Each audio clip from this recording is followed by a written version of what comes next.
বিয়েবাড়ি খাবার প্রেমী বন্ধুরা, কিভাবে ঝুটা মাংস সংগ্রহ করা হয়। এটি হচ্ছে বর কনের ঝুটা মাংস। কোনো সময় বর পক্ষের লোকজনের ঝুটা মাংস টেবিলে থেকে যায়। এই যেখানে যেখানে মাছ রয়ে গেছে এগুলো কিন্তু ছেড়ে দিয়েছে, কোনো কিছু আর তারা খেতে পারেনি। ওখান থেকে এই যে সংগ্রহ করা হচ্ছে, দেখাচ্ছে যে এই দেখেন এইগুলি সংগ্রহ করা হয়।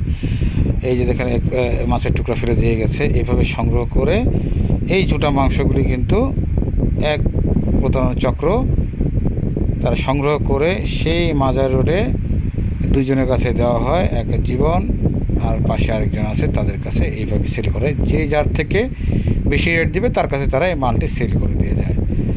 আমি আপনাদেরকে দেখাচ্ছি, কখনও কেউ এইভাবে ঝুটা মাংসগুলি ছেড়ে দিবেন, ওটা যাতে নষ্ট করে দিবেন, ডিস্ট্রয় করার চেষ্টা করবেন, যাতে বাইরের লোকজন যারা না বুঝে কিনছে তাদের ক্ষতি না হয়ে যায়। এদের কারণে দেখতে পাচ্ছেন এই মশলা কিন্তু সেই বিয়েবাড়ি খাবারের মশলা নয়, এবং তার সাথে আরও রং মিলিয়ে লাল করে বিয়েবাড়ির নামে চালাচ্ছে তারা।